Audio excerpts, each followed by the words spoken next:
শেখ হাসিনা যখন ডিক্লেয়ার করলেন মরতে হয় আমি বাংলাদেশের জেলে মরবো, কারণ তোমরা বলছো আমি নাকি পালিয়ে গিয়েছি। আমি শেখ হাসিনার রয়টার্স যিনি যেটা বলছেন সেটা তুলে ধরছি। শেখ হাসিনা বলছেন যে আমি যাচ্ছি আমার দেশে ফেরত, এখানে ভারতের সাথে আমার আলাপের কি প্রয়োজন, এবং ভারতের সাথে আমার এই বিষয়ে কোনো আলাপই নেই, ভারত এটাতে বাধাও দিবে না, ভারতের সাথে আমি আলাপও করিনি, আমি যাব আমার মতন করে বাংলাদেশে, এবং বাংলাদেশে গিয়ে যদি আমার জেলে যেতে হয় আমি জেলে যাব। উনি আরেকটা কথা বলেছেন আমি আত্মসমর্পণ করব। এই কথাটার অনেক বিশ্লেষণ হচ্ছে, অনেক ভাবে করুক। আমি যেহেতু এই মুহূর্তে আইনজীবী হিসেবে কথা বলছি না, আমি একজন সংবাদ বিশ্লেষক হিসেবে কথা বলছি, সেই জন্য আমি বলছি উনি আত্মসমর্পণের কথা, যেহেতু ওনার বিরুদ্ধে কেস আছে এবং সেই কেসটার রায় আছে এবং সেই রায়ের বিরুদ্ধে আপিল করতে হলে ওনাকে অবশ্যই কোর্টে সাবমিশন করতে হবে। তবে পৃথিবীর ইতিহাসে বহু এবং বাংলাদেশেও ইতিহাস রয়েছে যে এই ধরনের ভিআইপি শ্রেণীর যাদের বিরুদ্ধে হয়, এই ধরনের অনুপস্থিতিতে রায় হয়, তাদেরকে সরাসরি গ্রেফতার না করে তাদেরকে সুযোগ দেওয়া হয়, সময় দেওয়া হয়, তারা যাতে কোর্টে গিয়ে আবেদন করতে পারে যে আমি এখন উপস্থিত এবং আমাকে হয় আমাকে বেল দিয়ে আমাকে আমার আইনি যে বিষয়টা যে আমাকে প্রটেক্ট করার জন্য আইনি সে ব্যবস্থা আমি নিব। কিন্তু দেখুন, আপনার কলিগও বলবো বা আপনার পত্রিকার বসও বলবো, তিনি সন্ত্রস্ত কেন? তিনি কেন এটাকে ওয়েলকাম বলছেন না? তিনি কেন বলছেন না শেখ হাসিনার এই এমন একটি সিদ্ধান্ত বাংলাদেশের ভবিষ্যৎ কি হবে এরকম আলোচনা হচ্ছে না কেন? শেখ হাসিনা যদি, আমি আলোচনাটা আজকে করতে চাইনি, কিন্তু আপনি আমাকে ইনস্টিগেট করেছেন, আমি শুধু অল্প বিস্তর আজকে বলবো, ভবিষ্যতে বিস্তারিত বলবো। সেটা হলো যে শেখ হাসিনার এবং আমাদের সকলের, আমরা তো যে কোনো সময় প্রবাসে মৃত্যুবরণ করতে পারি, যে কোনো জিনিস, যে কোনো মানুষ মারা যেতে পারে। তো শেখ হাসিনা যে একটা বাংলাদেশের ইতিহাসে বঙ্গবন্ধুর পর সবচেয়ে সাকসেসফুল প্রধানমন্ত্রী, যাকে অন্যায়ভাবে আমরা বলছি এবং সম্পূর্ণ মিথ্যাভাবে বলছি উনি পালিয়ে গেছেন, সেটা উনি বহন না করে উনি পালিয়ে যাননি, আমি ফেস করছি। এটা হলো নেতৃত্বের একটা দারুণই, আমি ফেস করছি, আমাকে ফাঁসি দিবে, প্রমাণ হলে ফাঁসি দিবে, আমরা অন্যায়ভাবে ফাঁসি দিবে, আমি পেট্রিয়ট, আমাকে অন্যায়ভাবে ফাঁসি দেওয়া, আমি ভারতে বলুন অন্য কোনো জায়গায় বলুন মৃত্যুবরণের চেয়ে আমি আমার দেশের জেলে, তোমরা আমাকে হত্যা করবে, বাংলার মানুষ আমাকে মনে রাখবে যে আমি পালিয়ে যাইনি, এবং শেখ হাসিনা পালিয়ে যায়নি, এই কথাটা প্রমাণের বিশেষ প্রয়োজনীয়তা রয়েছে বলেই আমি মনে করি। এবং সেখানে শেখ হাসিনাকে মেটিকুলাসলি ডিজাইনের অংশ হিসাবে এমনকি বাংলাদেশের আর্মিকে পয়সা দিয়ে কিনে, যে কথাটা আমাকে অনেকে বলেন, আমি বিশ্বাস করি আপনার এই টক শো অনেকে দেখেন, যাদের সাথে হয়তোবা বাংলাদেশ আর্মি বা ডিজিএফ এর হয়তোবা দেখেন, তাদেরকে আমি জানিয়ে দিচ্ছি, অনেকে আমাকে করেন, আমাকে সংশোধন করার চেষ্টা করেন, ভয় দেখানোর চেষ্টা করেন, আমার বাসায় আসেন, বলেন বাংলাদেশ আর্মির সাথে যুদ্ধ করে কেউ পারেনি।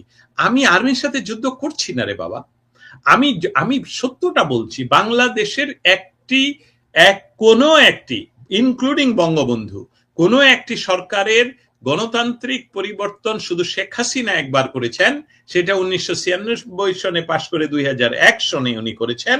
তাছাড়া সমস্ত সরকার পরিবর্তনে এই বাংলাদেশের আর্মি যাদের প্রতিশ্রুতি হলো বহিঃশত্রুর আক্রমণ থেকে দেশকে রক্ষা করা, আমার টাকা, বঙ্গবন্ধু যেভাবে বলেছেন, আমার জামার টাকা দিয়ে অস্ত্র কিনেছি বহিঃশত্রুর আক্রমণ থেকে দেশ রক্ষা করার জন্য, আর সেই অস্ত্র ব্যবহার হচ্ছে আমার গরিব দুঃখী মানুষের বুকে। ঠিক এই বিষয়টি আর্মিরা যদি সেদিন, হ্যাঁ, নির্বাচন নিয়ে আমেরিকা আমার সামনেই কথা বলেছেন যে আমরা এই নির্বাচনকে ইনক্লুসিভ বলি না। ইনক্লুসিভ বলে না একটা বিষয়, আরেকটা বিষয় হলে নির্বাচনকে আমরা মানি না, সেটা তো বলেননি, বলছে যে আমরা বাংলাদেশ সরকারের সাথে কাজ করব, এই নির্বাচনটা ইনক্লুসিভ না। এখন নির্বাচনটা ইনক্লুসিভ কি এইবার হলো? এবার কি ইনক্লুসিভ হলো? তখন তো নিষেধ ছিল না।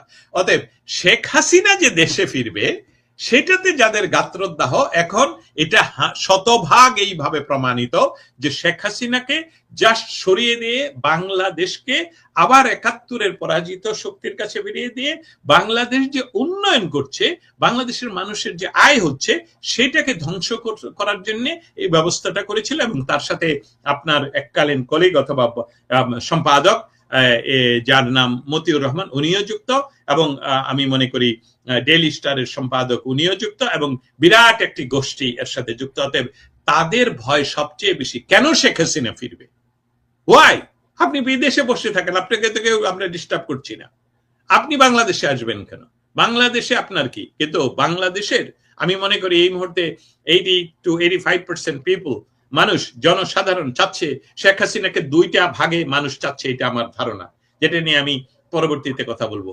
দুইটা ভাগে চাচ্ছে। একটা ভাগ হলো শেখ হাসিনাকে চাচ্ছে মরি বাঁচি আপনি আসুন, আপনি আমাদের লিডার, আমরা জান দিব, প্রাণ দিব, রক্ত দিব। আরেকটা হলো যে আপনি চ্যালেঞ্জ নিছেন, অতএব আসুন দেখি।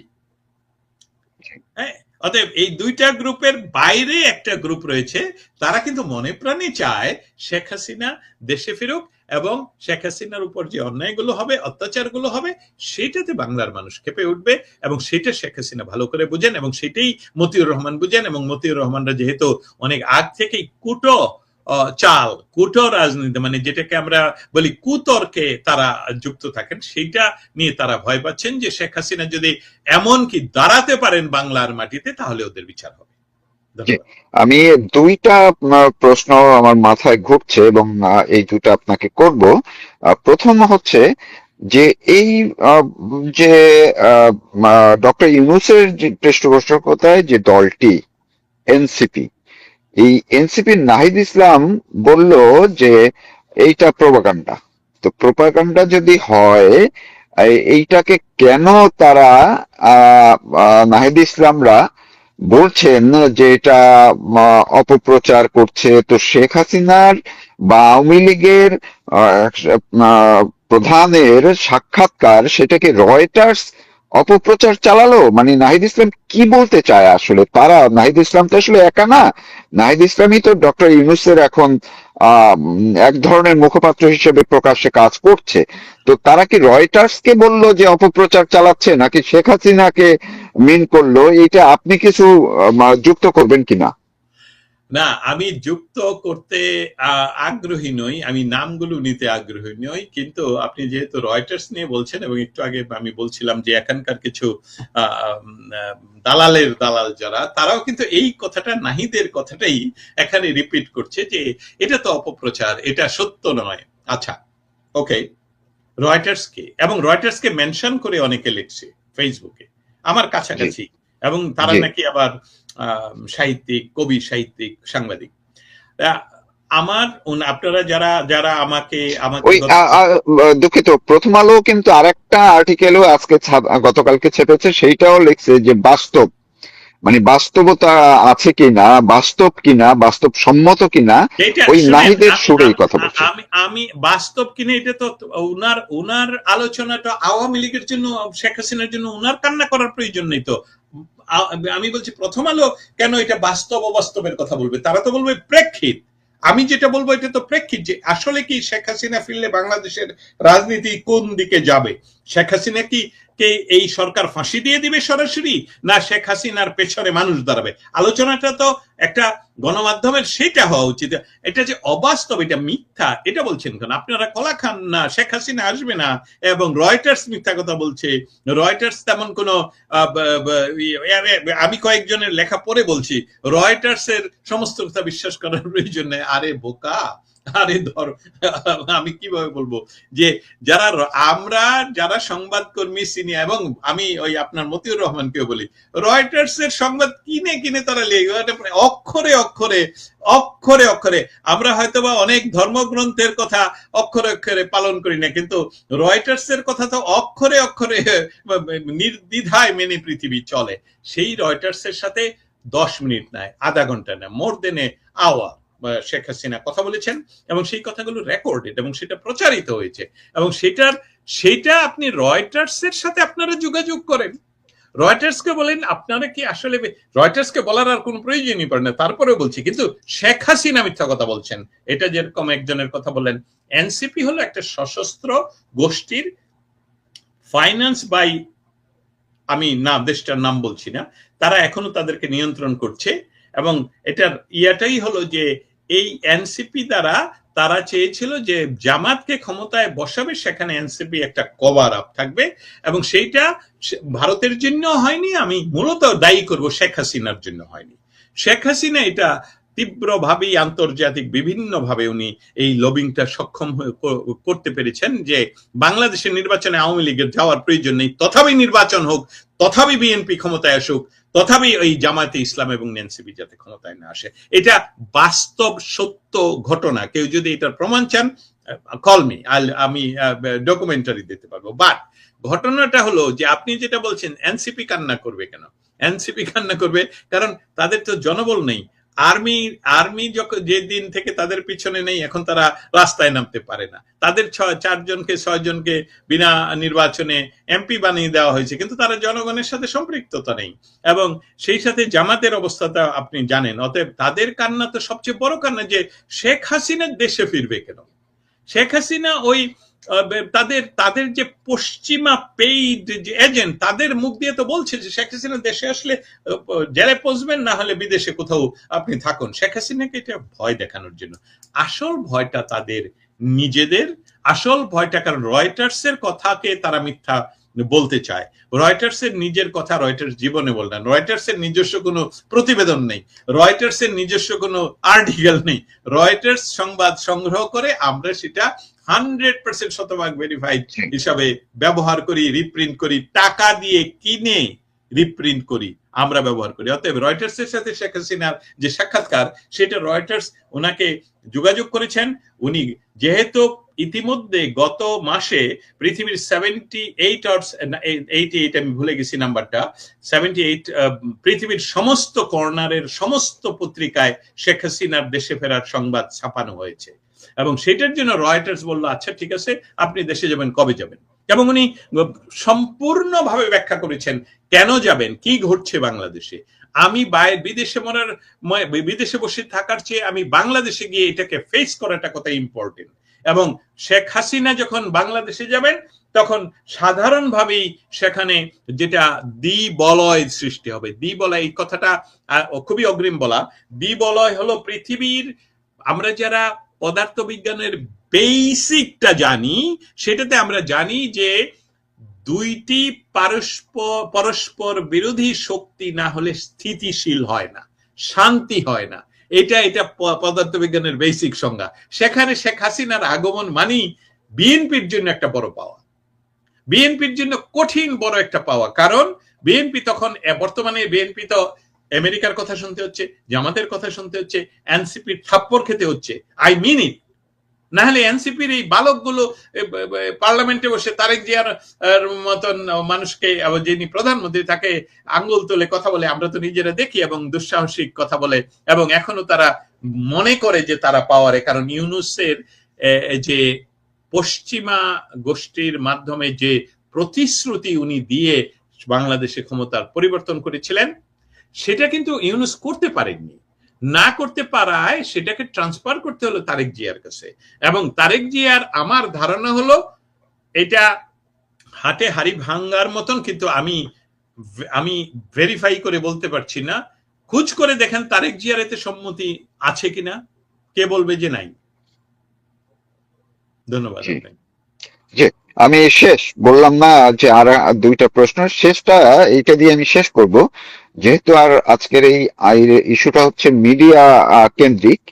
তো এই যে রয়টার্স কিংবা এর আগে এনডিটিভি সহ ভারতের বা অন্যান্য বিভিন্ন গণমাধ্যমে গত কয়েক মাস পর্যন্ত শেখ হাসিনা সাক্ষাৎকার প্রকাশ পাচ্ছে ধাপে ধাপে, এবং সেটা এখন বিশ্বকে তোলপাড় করে দিচ্ছে, বিশ্ব মিডিয়াকে তোলপাড় করে দিচ্ছে, তাদের আগ্রহ তৈরি করছে।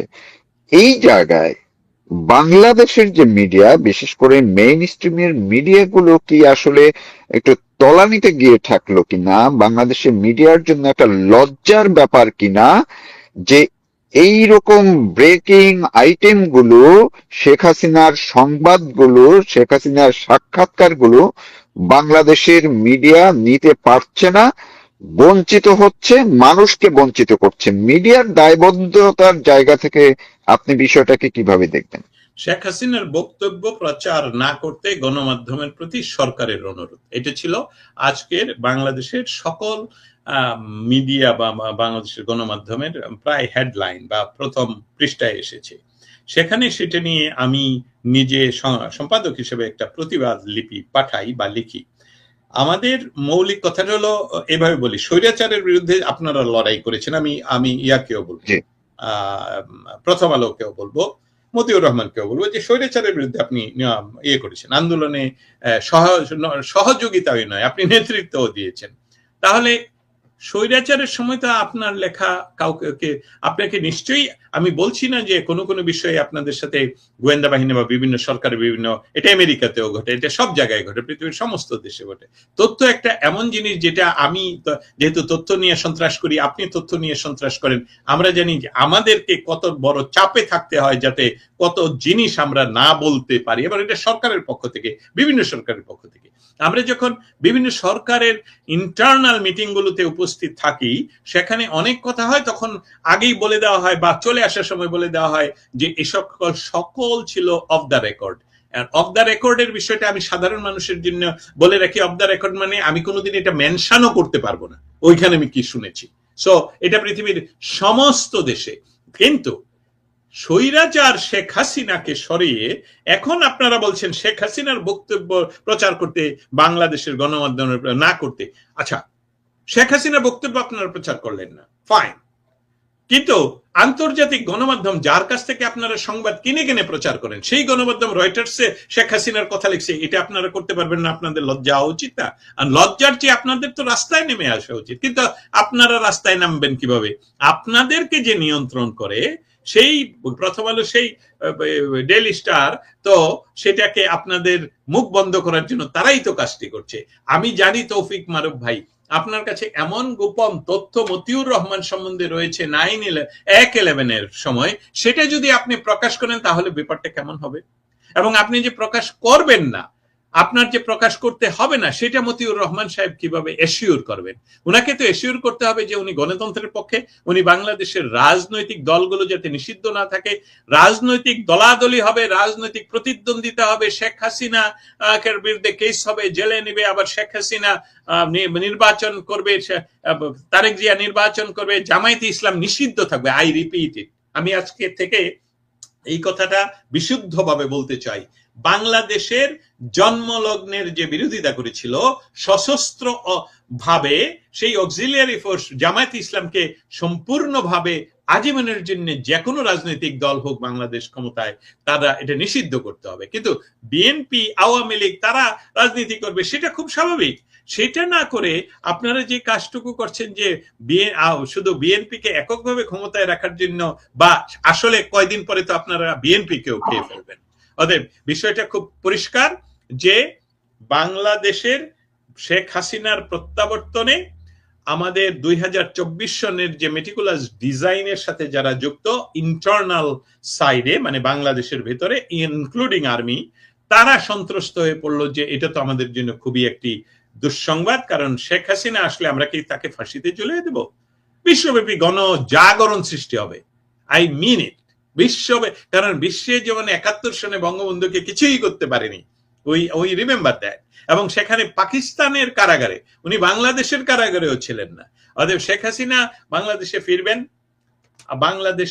বাংলাদেশের মানুষের কাছে ফেরার মৌলিক কারণটাই হলো প্রমাণ করা যে আমি আসলে আমাকে জোর করে পাঠিয়ে দেওয়া হয়েছিল এবং আমি বাংলাদেশের মানুষের জন্য কাজ করেছি, আমি এখানে আছি, আমাকে ফাঁসি দেয়, আমার অপরাধ হয়ে থাকলে আমি ফাঁসি। উনি কিন্তু এই কথাটাও বলেছেন যে আমরা দেশ চালাতে গিয়ে তো আমরা আর ফেরেশতা ছিলাম না, অতএব আমাদের যদি ভুল ত্রুটি হয় সেটা আমার জনগণের কাছে কৈফিয়তটা আমি দিব, এবং সেই জন্যই তো আমার ফিরতে হবে।